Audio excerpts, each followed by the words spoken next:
Salut à tous. Je suis Anne-Marie Legrand et vous êtes sur une chaîne dédiée à l'orientation professionnelle et au choix de carrière. Si ce sujet vous intéresse, abonnez-vous. Et maintenant, passons directement au thème de la vidéo Un d'aujourd'hui. allergologue, du grec allo ou autre, ergon, action, est un médecin spécialisé dans l'identification et le traitement des maladies allergiques. Par ailleurs, le Centre d'orientation professionnelle ProfGuide a récemment mis au point un test d'orientation professionnelle précis, qui vous indiquera les professions qui vous conviennent et se prononcera sur votre type de personnalité et votre intelligence. Particularité de la profession. L'allergologie et l'immunologie sont des domaines de la médecine qui étudient la structure et le fonctionnement du système immunitaire, ses maladies, ainsi que les méthodes de traitement. L'allergologie et l'immunologie sont des domaines apparents, tous deux s'intéressent au système immunitaire. C'est pourquoi un médecin peut être appelé allergologue-immunologue. Mais il y a aussi des différences. L'allergologie traite spécifiquement des maladies allergiques. L'immunologie a un champ d'intérêt beaucoup plus large. Elle étudie les troubles normaux et divers du système immunitaire, y compris les réactions allergiques. Y compris les réactions allergiques. Une maladie allergique est une affection douloureuse causée par des allergies. Qu'est-ce qu'une allergie? Il s'agit d'une réaction accrue du système immunitaire à des particules étrangères, appelées allergènes. Il peut s'agir de pollen de plantes, de micro-organismes, de produits alimentaires, de certains produits chimiques, etc.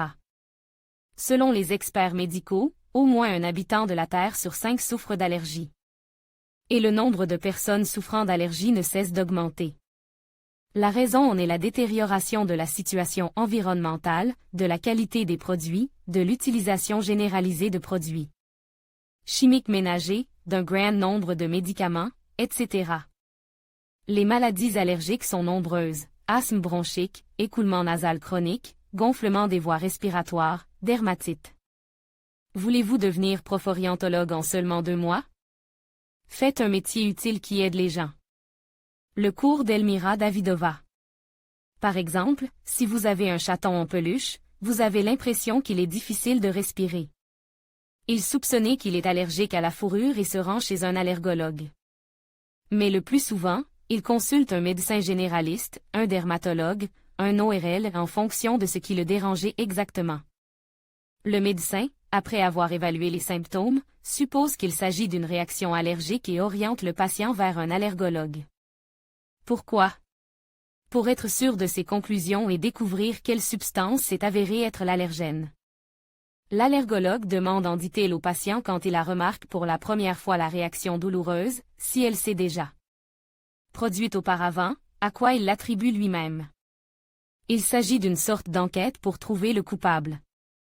Ensuite, il prescrit des examens cliniques, tests cutanés, recherche d'anticorps aux allergènes dans le sang, analyse des expectorations, etc. Ces études permettent de savoir avec précision quelle substance est responsable du développement de la maladie. Si nécessaire, l'allergologue prescrit des examens complémentaires. Par exemple, des radiographies pour évaluer l'état des organes internes. L'allergologue ne prescrit un traitement que lorsqu'il a obtenu des informations complètes. Ou bien il donne son avis et ses recommandations au confrère qui lui adresse le patient. La tâche de l'allergologue consiste à choisir un traitement qui permettra de rétablir le fonctionnement normal du système immunitaire. Par exemple, il peut procéder à une immunothérapie spécifique de l'allergène. Elle est également appelée allergovaccination. Cette méthode consiste essentiellement à introduire des microdoses d'allergènes dans l'organisme, afin d'y habituer, progressivement, le système immunitaire à cette substance. Dans la plupart des cas, les manifestations des réactions allergiques peuvent être réduites. S'il n'est pas possible d'éliminer complètement la maladie, il est au moins possible de réduire le nombre d'exacerbations et de les affaiblir. Par exemple, si le patient souffre d'asthme bronchique, l'allergologue lui explique comment se comporter pour que les crises ne se reproduisent pas, ce qu'il faut éviter, le régime à suivre. Et, bien sûr, il prescrit des médicaments, y compris des médicaments qui permettent d'arrêter une crise, si elle survient. Il observe l'évolution de la maladie chez les patients chroniques, les conseille, fait de nouvelles prescriptions, etc. On sait que certains allergènes pénètrent dans l'organisme à partir de l'environnement extérieur, ce sont les allergènes exogènes. Poussière, cheveux, aliments, virus, moisissures, etc. D'autres se forment dans l'organisme lui-même, ce sont les auto-allergènes. Ils apparaissent lorsque le système immunitaire réagit aux tissus natifs de l'organisme comme s'il était étranger et tente de les combattre. Pourquoi cela se produit-il soudainement?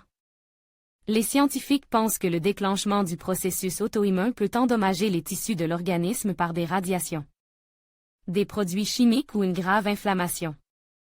Les tissus endommagés deviennent alors des allergènes.